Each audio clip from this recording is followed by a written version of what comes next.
This video is brought to you by Alpine Academy, subject Biology, class first year intermediate, Sin textbook board Jamshoro.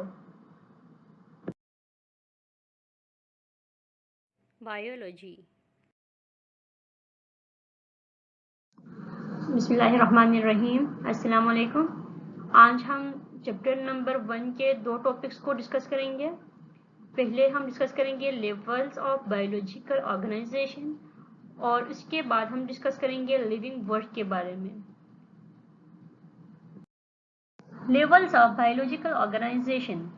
Living organisms are highly complex and organized. This complexity and organization is composed of grading of structure with each level based on the one below it and providing the foundation for the one above it.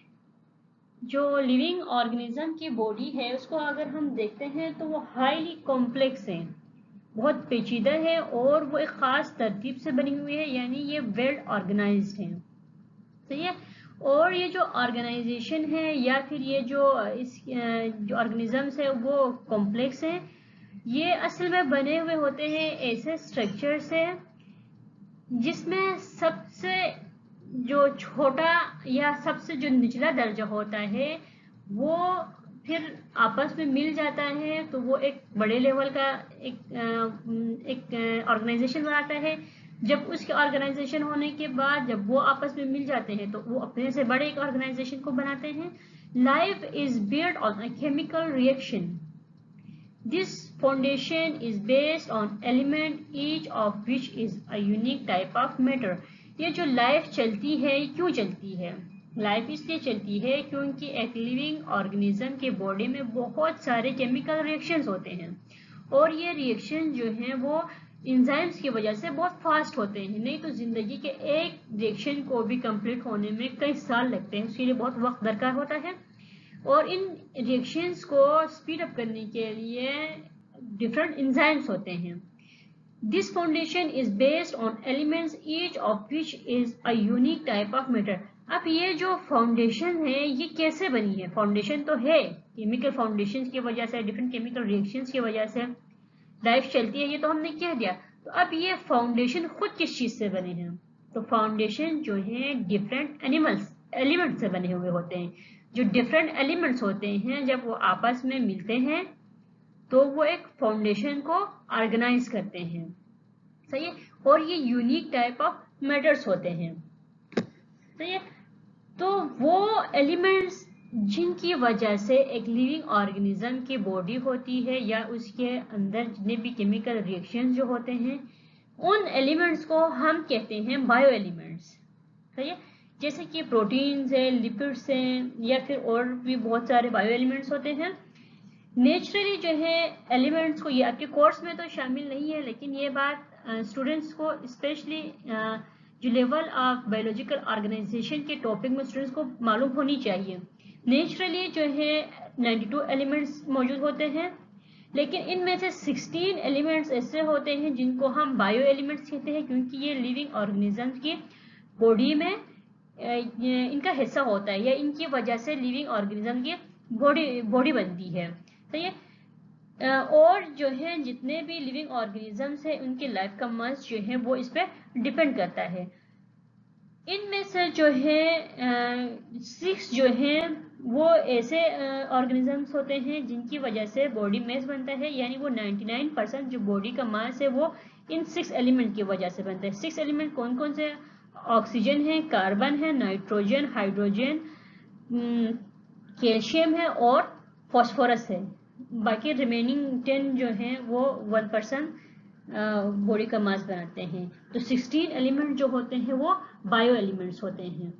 अब हम further in level of organization को discuss करते हैं। An atom is the smallest possible unit of an element which retain all the properties of that element. Atom जो है वो सबसे smallest particle होता है। सही है। एटम को जो है हम फर्दर उसके जो पार्टिकल्स को हम पढ़ते हैं तो इनमें जो है प्रोटॉन्स, इलेक्ट्रॉन्स और न्यूट्रॉन्स मौजूद होते हैं। एटम में वो तमाम खुसूसियात मौजूद होती हैं जो एलिमेंट में मौजूद हो। यानी जिस एलिमेंट से वो बना है वो तमाम खुसूसियात एटम में मौजूद होती है। For the division of this unit produce isolated sub atomic particles of which an atom is composed. तो ये अगर हम एटम की डिवीजन करते हैं फर्दर तो उससे जो है वो डिफरेंट पार्टिकल्स बनते हैं जिनको सब एटॉमिक पार्टिकल्स कहते हैं, जिनको हमने नाम दिया है जैसे कि इलेक्ट्रॉन, प्रोटॉन्स और न्यूट्रॉन्स। एटम्स में combine in specific way to form molecules. अब ये सेकेंड लेवल ऑफ ऑर्गेनाइजेशन है। फर्स्ट लेवल तो एटम हो गया, तो ये उसके बाद सेकेंड लेवल ऑफ ऑर्गेनाइजेशन जो है वो मॉलिक्यूल्स, यानी एटम जब आपस में मिलते हैं एक खास तरतीब में तो वो क्या बनता है, उससे मॉलिक्यूल बनता है। Simple molecules are form spontaneously, for example carbon dioxide. तो ये extremely large and complex molecules are manufactured by living matter within the body of living organism.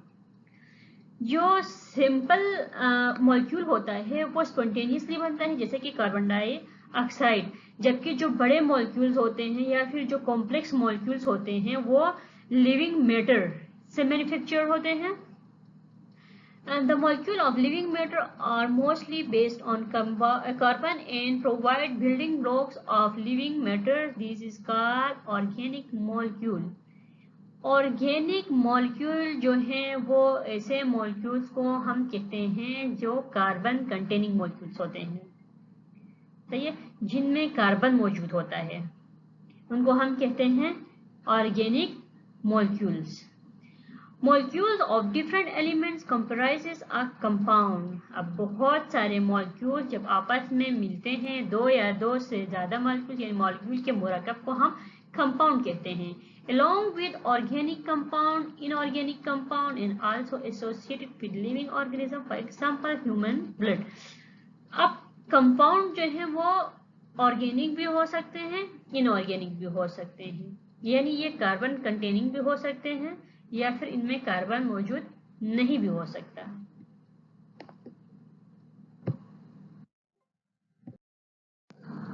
The simple organic molecules are sugar, glycerol, fatty acid, amino acid, purines and pyrimidines।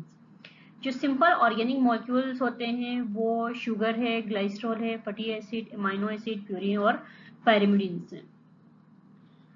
In the bodies of living organisms, simple organic molecules are converted into more complex organic molecules।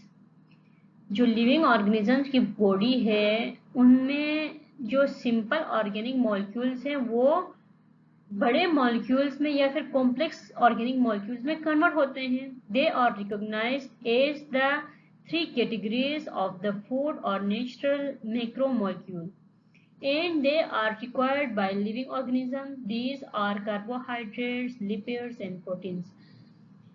जो micromolecules होते हैं जब वो आपस में मिलते हैं तो फिर वो किस में कन्वर्ट हो जाते हैं, वो मैक्रोमोलिक्यूल्स में कन्वर्ट हो जाते हैं, यानी वो एक कॉम्प्लेक्स फॉर्म में कन्वर्ट हो जाते हैं। ये जो हैं 3 तरह के होते हैं मैक्रोमोलिक्यूल्स, एक कार्बोहाइड्रेट्स, दूसरा लिपिड्स और तीसरा protein. With different chemical arrangement, the formation of complex molecules, the life emerge on the level of a cell। अब molecular level से organization जो है वो तरक्की होते होते सेल तक पहुंच जाती है। तो ये बहुत सारे छोटे जब मॉलिक्यूल्स या आपस में दो या दो से ज़्यादा या बहुत सारे आपस में छोटे मॉलिक्यूल्स मिलते हैं, माइक्रो मॉलिक्यूल्स मिलते हैं तो वो मैक्रो मॉलिक्यूल्स बनाते हैं।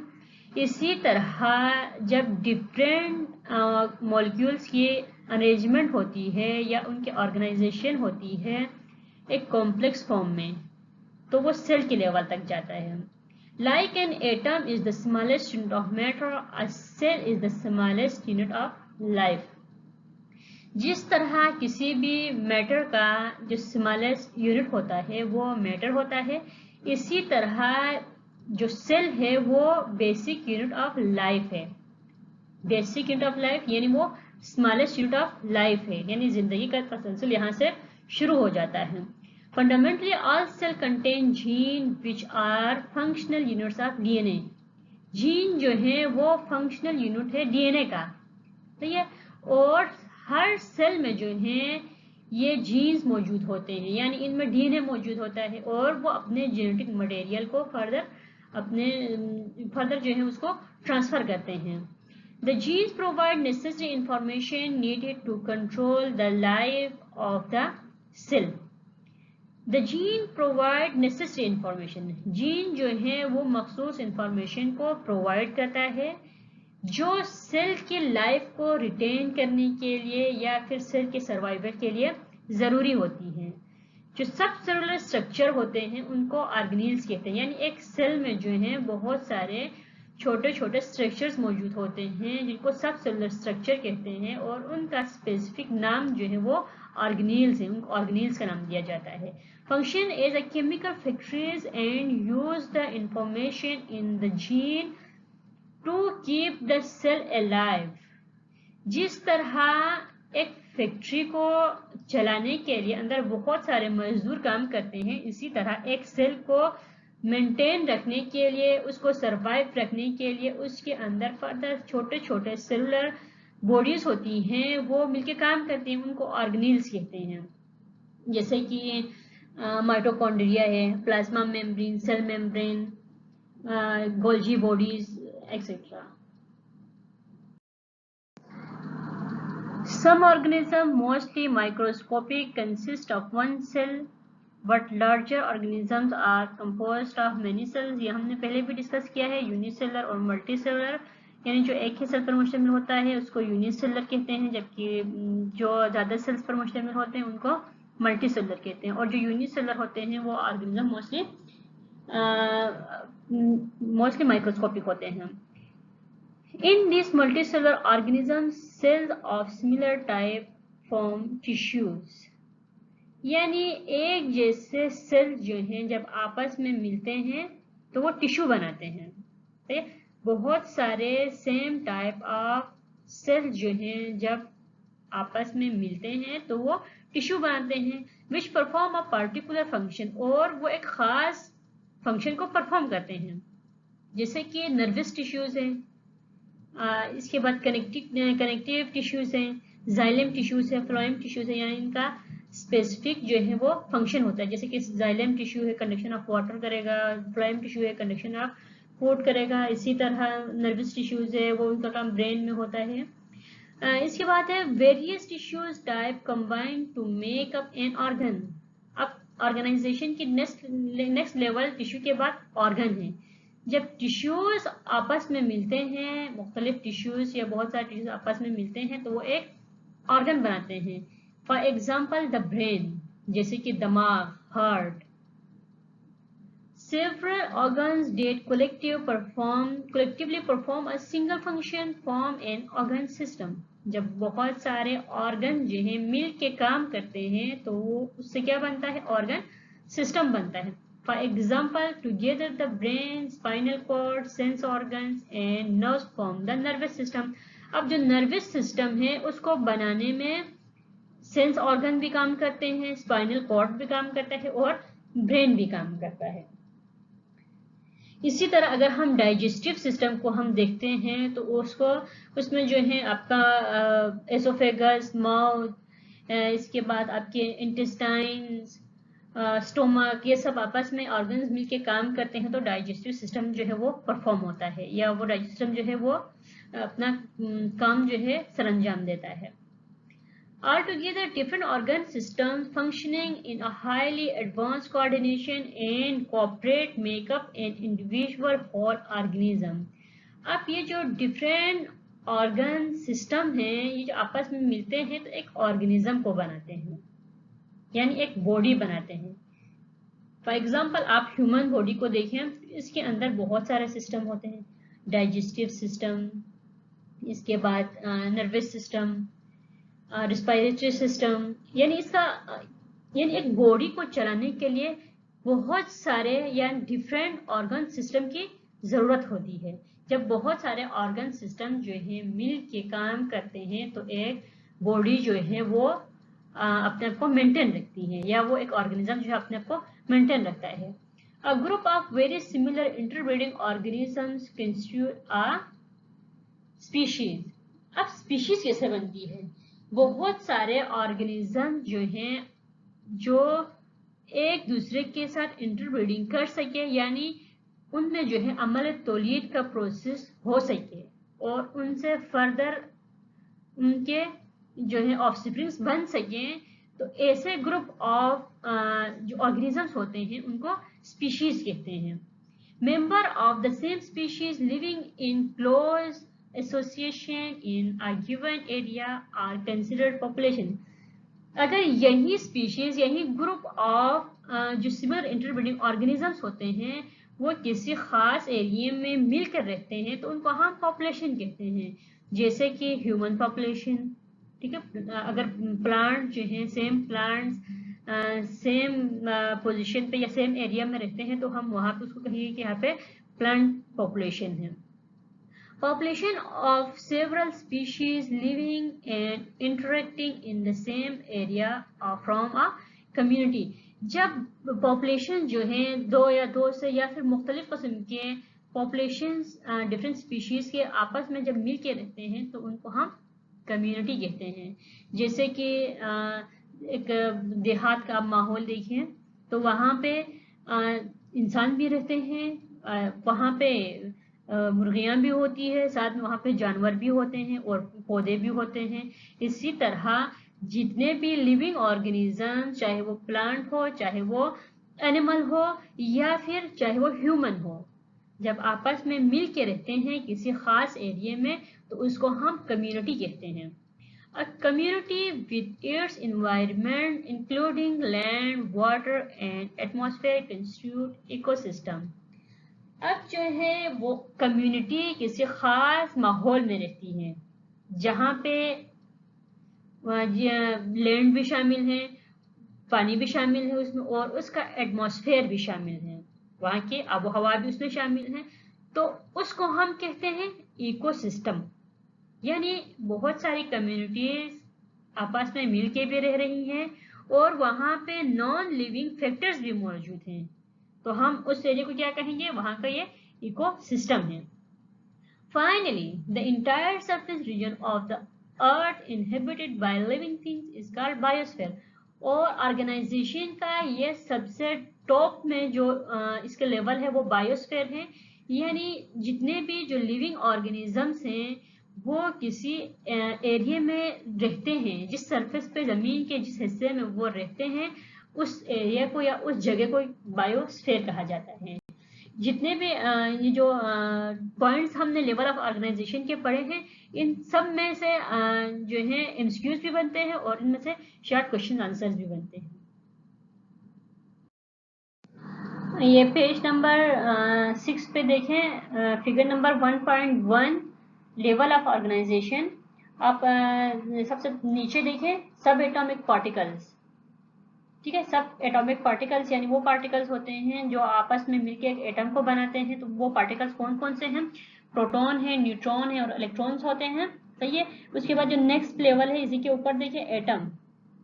जो स्मॉलेस्ट पार्टिकल्स हैं जब आपस में मिलते हैं तो उससे क्या बनता है, एक एटम बनता है. एटम जो है वो हाइड्रोजन इसके एग्जाम्पल हैं, कार्बन इसके एग्जाम्पल है, नाइट्रोजन और ऑक्सीजन वगैरह इसके एग्जाम्पल हैं. इसके बाद हम बात करते हैं मॉलिक्यूल की. मॉलिक्यूल जब ये एटम्स जो है वो आपस में मिलते हैं केमिकल बॉन्ड के थ्रू तो वो एक मॉलिक्यूल बनाते हैं. सही है. या फिर वो डिफरेंट मॉलिक्यूल्स बना सकते हैं. मॉलिक्यूल जो है दो तरह के होते हैं, micro molecules and macro molecules. Micro molecules में आप देखें माइक्रो मॉलिक्यूल्स में वाटर यानी इसमें 2 हाइड्रोजन है और सिर्फ एक ही ऑक्सीजन है. जबकि जो मैक्रो मॉलिक्यूल हैं यहाँ पे इसकी एग्जांपल डीएनए और ग्लूकोज दी गई है. ग्लूकोज में जो है C6 कार्बन जो है 6 होते हैं, H12 hydrogen 12 and O6 oxygen भी इसमें 6 होते हैं. इसके बाद जब ऑर्गेनेल्स की हम बात करते हैं तो structure within a cell that perform a specific function. यानी सेल जो है समझे कि एक फैक्ट्री है और इसके अंदर छोटे छोटे जो ऑर्गेनेल्स मौजूद हैं वो फैक्ट्री में काम करने वाले जो मुलाजिम या मजदूर जिसको हम कहते हैं वो हैं. तो इनमें माइटोकॉन्ड्रिया, क्लोरोप्लास्ट और न्यूक्लियस वगैरह बताए गए हैं. इसके बाद जो है जो नेक्स्ट लेवल है वो cell, smallest unit of life. जिस तरह किसी भी मैटर का स्मॉलेस्ट यूनिट जो होता है वो एटम होता है, इसी तरह जो लाइफ का स्मॉलेस्ट यूनिट होता है वो सेल होता है। तो यहाँ पे एक नर्व सेल को दिखाया गया है। ये नर्व सेल जो है वो डिफरेंट मॉलिक्यूल से मिलके बना होती है, यानी इनमें मॉलिक्यूल्स की डिफरेंट खुसूसियात मौजूद होती हैं, या फिर इनमें डिफरेंट ऑर्गेनिल्स जो है वो आपस में मिलके काम कर रहे होते हैं। यही सेल जो है जब आपस में मिल जाते हैं तो टिश्यू बनाते हैं। सेम टाइप ऑफ सेल जब आपस में मिलते हैं तो वो टिश्यू बनाते हैं जो स्पेसिफिक फंक्शंस को परफॉर्म करते हैं। इसी के ऊपर देखिए आप, ये नर्वस टिश्यूज को दिखाया गया है। नर्वस टिश्यूज के ऊपर जो है वो ब्रेन को दिखाया गया है। ये क्या है, एक ऑर्गन है, ठीक है। किसी भी ये एक ऑर्गन है, ऑर्गेनिज्म की बॉडी का पार्ट है ये खास, जो आपस में टिश्यूज के मिलने से बना है, सही है। और ये जो है एक खास फंक्शन को परफॉर्म करता है। इसके बाद ऑर्गन सिस्टम। अब देखिए आप ऊपर, 2 और मोर ऑर्गन्स वर्किंग टुगेदर। जब 2 या 2 से ज्यादा ऑर्गन जो है आपस में मिलके काम करते हैं तो वो ऑर्गन सिस्टम बनाते हैं, सही है। जैसे कि ब्रेन, स्पाइनल कॉर्ड, या फिर सेंसरी जो टिश्यूज होते हैं, जो ऑर्गन्स होते हैं, सेंसरी ऑर्गन्स, वो आपस में मिलके जो काम करते हैं, काम करने से ऑर्गन सिस्टम बनता है। इसके बाद जो है मल्टी सेलुलर ऑर्गेनिज्म। इसका जो नेक्स्ट लेवल ऑफ ऑर्गेनाइजेशन है वो मल्टी सेलुलर ऑर्गेनिज्म है। जो इसमें जो है जो लिविंग ऑर्गेनिज्म है वो बहुत सारे सेल्स पर मुश्तमिल होता है। इसके बाद स्पीशीज। स्पीशीज जो है वो ऐसे ऑर्गेनिजम्स को बोलते हैं, ग्रुप ऑफ ऑर्गेनिज्म को बोलते हैं जिसमें जो सेम ऑर्गेनिज्म जो है सेम प्रॉपर्टीज में होती है और वो इंटरब्रीड कर सकते हैं, यानी इनसे ये अमल तौलीद का जो प्रोसेस है उसको करने से ये जो अपने ऑफस्प्रिंग्स है वो बनते हैं इनसे, सही है। यानी इनमें अमल तौलीद का प्रोसेस होता है, यानी ऐसे ऑर्गेनिज्म जो सेम हो, सही है, और वो इंटरब्रीड कर सके, यानी वो अमल तौलीद को आगे बढ़ा सके, उनको स्पीशीज कहते हैं। जब स्पीशीज जो है एक मेंबर का स्पीशीज जो है वो एक ही मेंबर के जो एक ही स्पीशीज के डिफरेंट मेंबर जो हैं जब एक जगह में रहते हैं तो उसको हम पॉपुलेशन कहते हैं, जैसे कि human population, plant population, animal population etcetera.